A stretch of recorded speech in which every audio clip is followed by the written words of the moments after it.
Good day. Thank you for tuning in to this general election candidate forum for Olympia City Council position number 2. The forum is sponsored by the League of Women Voters of Thurston County and TCTV. The League is a nonprofit, nonpartisan political organization that encourages the informed and active participation of citizens in their government. The League registers new voters, studies issues, and advocates for its positions with the legislature. And despite its name, the League is open to both men and women of voting age. I'm Peggy Murphy from the League, and I'll be moderating this forum today. The candidates for Olympia City Council position number 2 are Judy Bardin and Jessica Bateman. For this forum, the candidates will have 2 minutes for an opening statement. Then I'll ask them questions in alternating order. The person first asked the question will have 2 minutes to respond, followed by 1 minute from the other candidate, and then we'll alternate. There will be 1 minute for closing statements at the end, and we will begin with opening statements from the candidates, beginning with Judy Bardin. Judy, would you like to start us off? Hi, I'm Judy Bardin. I'm running for Olympia City Council position number 2. I'd like to tell you why I'm very well qualified for this position. My life's career has been in public health, and I started that career as a registered nurse. I did nursing for 20 years, including emergency room nursing, and yes, I was that nurse on ER. I then went on and got 2 graduate degrees, and when I finished my doctorate, I worked for the Washington State Department of Health for 15 years, and I helped communities address environmental health concerns such as pesticide exposure, cancer-causing agents in the environment, air pollution, and also asthma and wildfires. I have a long history, while I worked at the Department of Health, of collaborating with federal, state, and local partners. There's a movement in public health that how we design our communities impacts how healthy they are. And I want to bring that voice to city decision making. I received the exclusive endorsement of 3 environmental groups, including Ecology's 872, the Washington Environmental Voters, Thurston Environmental Voters, and Sierra Club of Washington. I was also been on city advisory committees for 5 years, including the Planning Commission. And one of my proudest accomplishments is working on the comprehensive plan and actually doing policies for that plan on urban green space and sea level rise. I've been doorbelling now for 5 months across all areas of Olympia, and what I hear is growing concern about our downtown. People perceive that our downtown is not safe, or that it's unwelcoming. And so I think we need to address the homeless issue. Homelessness is a quality of life issue for the people that are homeless and also for the people of Olympia. Thank you. Thank you, Judy. Jessica, would you like to do your opening statement? Hi, my name is Jessica Bateman, and I am running for Olympia City Council because I believe Olympia can be a green, modern, thriving city, and I have the experience, vision, and values to help us get there. I have experience working in the governmental and nonprofit sectors in environmental planning and public administration. For the last 3.5 years, I served as the legislative aide to State Representative Chris Rakedell, where I advocated for constituents living in Olympia. And I now serve as the Community Impact Director for the United Way of Thurston County, where I work actively with our local business partners, our elected officials, and nonprofit organizations to help improve the lives of citizens living in Thurston County. I received my master's degree in public administration from the Evergreen State College, and over the last few years, I've become increasingly involved in our community. I currently serve on the board of our local nonprofit, GRUB. We empower at-risk youth, low-income families, and veterans. I'm also on the Olympia Planning Commission, where I serve as the chair of the Finance Subcommittee. As your council member, I will work to revitalize our downtown, make sure we have safe and walkable neighborhoods, and strengthen our local economy. In talking to voters over the past 6 months, it's clear that our downtown is a major focus of concern for individuals living in our community. I will partner with our local nonprofits like Safe Place and Homes First that are focused on rapid rehousing, getting individuals off the streets and connected to the mental health services that they need. I will also help strengthen our local economy. Our greatest ambitions for providing public services like public safety, having great amenities for our parks, or protecting our most vulnerable all require a strong local economy. Our tax base relies on the success of our local businesses to ensure we can provide those core services. And I'll partner with our local businesses to ensure we have a mutually beneficial relationship that's good for the whole community. Okay, thank you. Okay, now we will proceed with the questions, and I'll give you a question. The first person gets 2 minutes to answer it, then the second person gets 1 minute, and then I'll alternate, and the same person will get 2 minutes for the next question. Okay, Judy, let's start with you. A city council goal is to create a more sustainable budget. What steps would you take to make this possible? Well, first of all, we should be looking to see what our tax situation is. We could look and see historically what we paid in taxes in 10 years ago and 20 years ago, and then look how much that costs, also looking at the cost for cost of living and inflation, and see if we are keeping up with the tax rate that we had in the past. And if we're not, then we should consider if we want to fund additional taxes. So I think that's the first thing that we should do. It always helps to get the information that we need to make these decisions.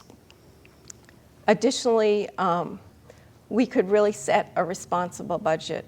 We need to look at maintaining our infrastructure first, maintaining our buildings and our roads, additionally setting aside funds for future challenges such as sea level rise, and also earning the trust of citizens. And I think one thing that's really important is if we, for instance, with what we had with the voted utility tax, where we voted to acquire land for parks, I think that we should keep the promises to our citizens if they vote money for a specific issue. So I think this is really important that we get back on track to maintain, to purchase future park land, because once the land is gone, we can't buy it or it becomes too expensive to buy. So I think this is a priority for many people in Olympia. Thank you. Jessica, I'll repeat the question for you and you'll have 1 minute to respond. A city council goal is to create a more sustainable budget. What steps would you take to make this possible? First and foremost, I think that revitalizing our downtown and focusing on sustainable economic development are essential for our community. We're in the process of, we just hired an economic development director for the city of Olympia that will be focusing on our strengths, opportunities, and weaknesses so we can influence and hopefully get more businesses in our downtown sector, retail, get a real comprehensive view of what our economic development situation is so we can see where we want to move forward with that. I also think that voters should be given the choice. In the past couple years since the recession, we have been not maintaining our public parks to the way that we should, and voters from a survey last year said that they definitely want maintenance of public parks to be a priority. I'm optimistic about the Metropolitan Parks District that will be on the ballot this fall, so voters can decide about sustainable management of our funding for maintaining our parks so we can all enjoy them. Okay, thank you. Okay, second question goes to you, Jessica. Do you favor a citizens review board for issues involving the police? I support a citizen review board for that's comprised of stakeholders from the community, the public, and law enforcement, and they would have and could have the ability to investigate complaints of police misconduct, as well as give policy recommendations for hiring, training, use of force, and the budget development. I think it's essential that we also have police body cameras so we can work to maintain transparency in our law enforcement and instill trust within the community for law enforcement. Okay, thank you. Judy, Do you favor a citizens review board for issues involving the police? Yes, I do. I think this is essential. Once we have the ability to use deadly force, it's really important that we have a citizens review board. We might also look at a model that Eugene, Oregon has done, in which they combine a citizens review board with an auditor.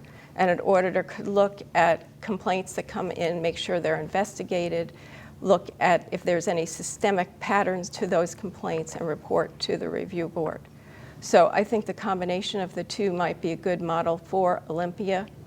Additionally, if we have a citizens review board, we could look at complaints and hear citizens' concerns and make sure that there is transparency in investigations and that the community knows what's going on with the police. I also favor body cameras. I think that they will protect both the public and the police.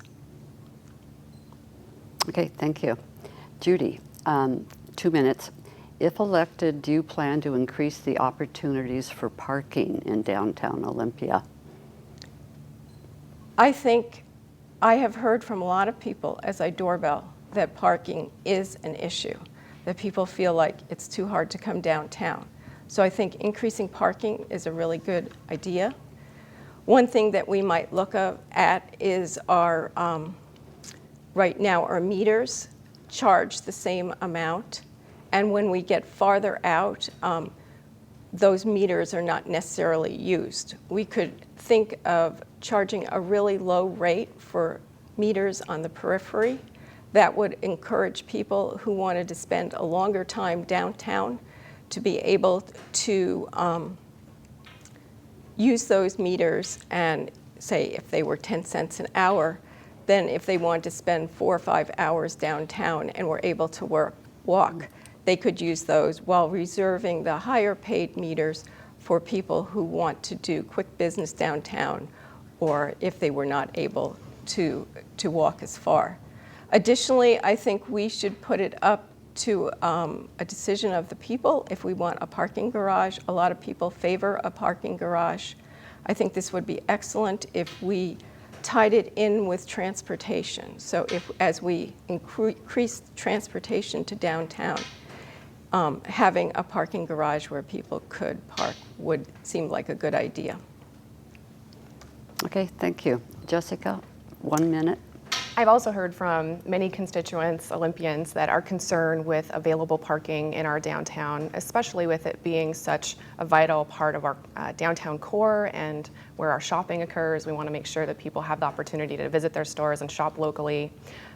I have heard and am optimistic about the possibility of a parking structure. They are very cost prohibitive, so I think that we would need to look at, right now we're doing a study of where our current parking is and where the demand for parking is. So once we have that information and we can see where the need is, where we already have some, and then give people the opportunity to see whether or not they would like to finance a parking structure that's above ground that they could utilize and is centrally located to, we could see where the best location for that would be.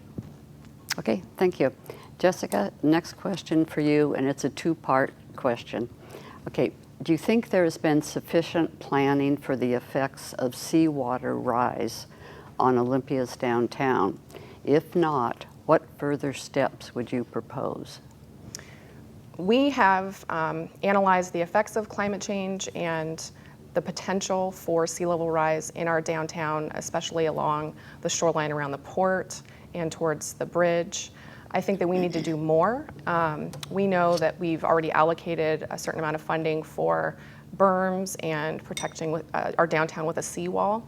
Not only do I think we need to do more planning, we also need to be communicating to the public and individuals like business owners and individuals that live in our downtown to what the effects of that sea level rise could mean to them, the steps that we're taking to be proactive about that. And I also think that we need to work in coordination with the Thurston Regional Planning Council. We just achieved, they just received a grant for over $200,000 to conduct a regional climate action plan, which the city is a partner with. And that will also have a plan for how we're going to deal with sea level rise and climate change and mitigate the effects of climate change. We need to get more funding for that plan and move forward. The city definitely has a role in being a partner in that process. And we need to work with our public utilities and our water resources folks to get a better idea of the step-by-step tools that we're going to need to combat sea level rise and how we can effectively communicate the impacts of sea level rise on our downtown. Okay, thank you. Judy, you have a minute. I'll repeat the question if you'd like. Sure, go ahead. Okay. Do you think there has been sufficient planning for the effects of seawater rise on Olympia's downtown? If not, what further steps would you propose? The city has been being proactive in terms of getting information on sea level rise. We know that the events for sea level rise, like storms, will increase as we have more climate change, and what will be 100-year events will occur much more frequently. So we need to do additional planning. We need to find out, before we do anything like think of building seawalls, we need to find out about the porosity of the fill, because if it's too porous, a seawall won't work. We also need to know what our groundwater level is. We should be investigating if we could do those kind of interventions, and also the pumps that are proposed are very expensive.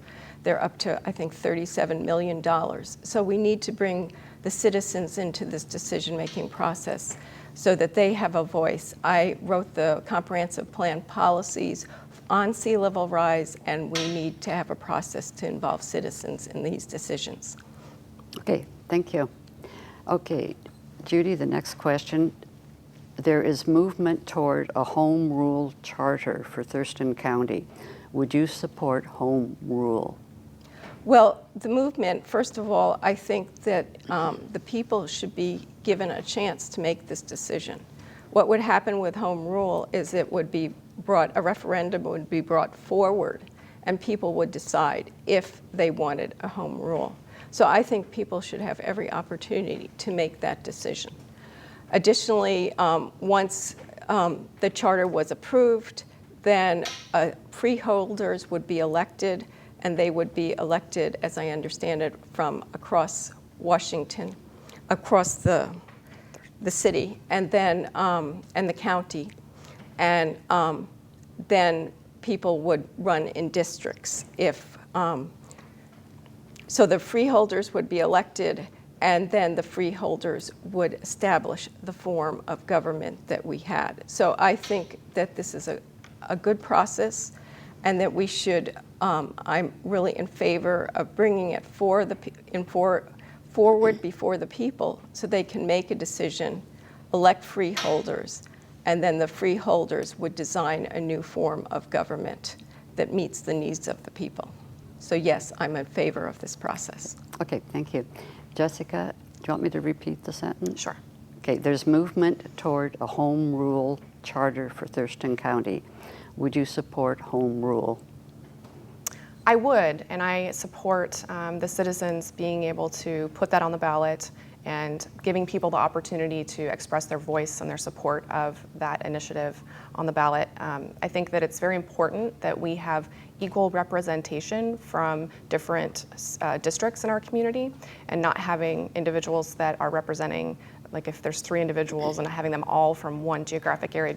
I value having equal representation for our elected officials, as well as having our elected officials that's going to separate whether or not they can have policy-making authority and decision-making authority, and separating that out. And the way that it is right now, they have both. And I think there's a lot of value in separating those powers and making sure that people have the choice to elect individuals from different geographic areas to represent them. Okay, thank you. Next question. Jessica, this goes to you. What are your budget priorities for the next 4 years?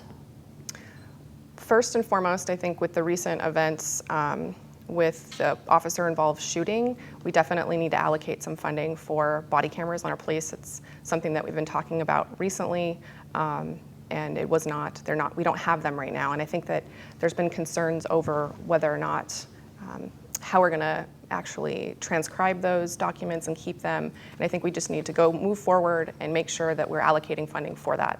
That being said, I also believe that we need to focus on, like I said before, economic development downtown and making sure that we're maintaining the infrastructure that we do have. For instance, with our capital facilities, it's always the #1 goal to maintain the facilities that we do have before we go allocating for additional projects.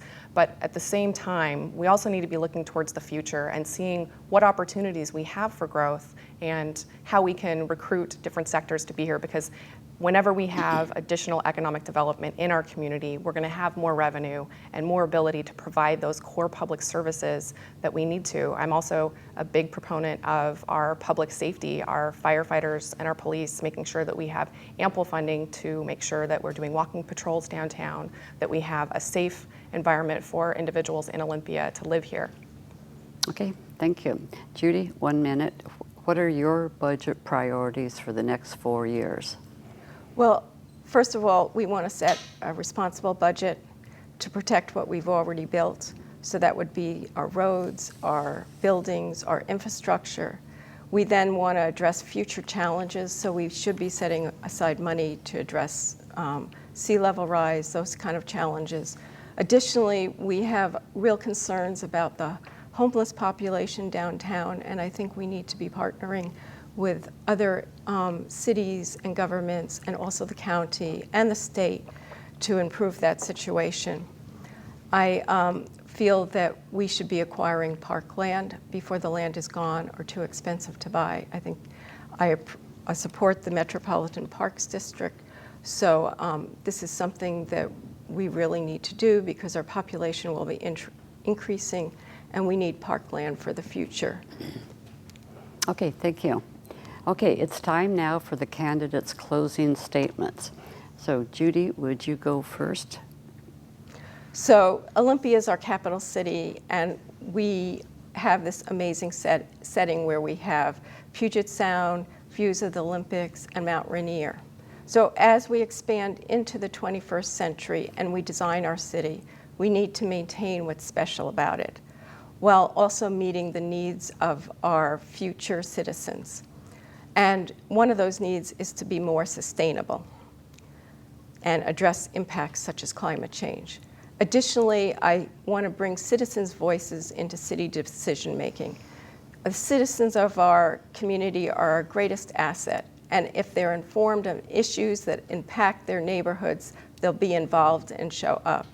Additionally, and lastly, I said a responsible budget that protects what's already built and sets aside money to do things like buy parkland. I'm really hardworking, and I'll work hard to serve the people of Olympia. Please visit my website, judybardin.com. Okay, thank you very much. Okay, Jessica, your closing statement. My experience collaborating with diverse stakeholders in the community from different sectors over the years has illustrated the necessity of working together collaboratively, unified by our common vision, so we can achieve our goals together. And I will carry that spirit of collaboration with me as I serve on Olympia City Council. I'm proud to have the support of so many elected officials, such as Representatives Chris Rakedahl and Sam Hunt, Mayor Ryder of Lacey, Olympia City Council member Jim Cooper, and current City Council members from Olympia, Lacey, and Tumwater. It's an honor and a privilege for me to serve this incredible and amazing community, and I am excited and eager to continue that service as your council member. If you'd like to learn more information about me, you can go to my website at www.electjessicabateman.com. Thank you. Okay, thank you. Okay, this brings us to the end of the forum. Thank you, candidates, and thank you, TCTV and the League of Women Voters for making this forum possible. Viewers out there, we hope that when you vote in the November 3rd general election, this information will help you make an informed decision about your candidates. Goodbye.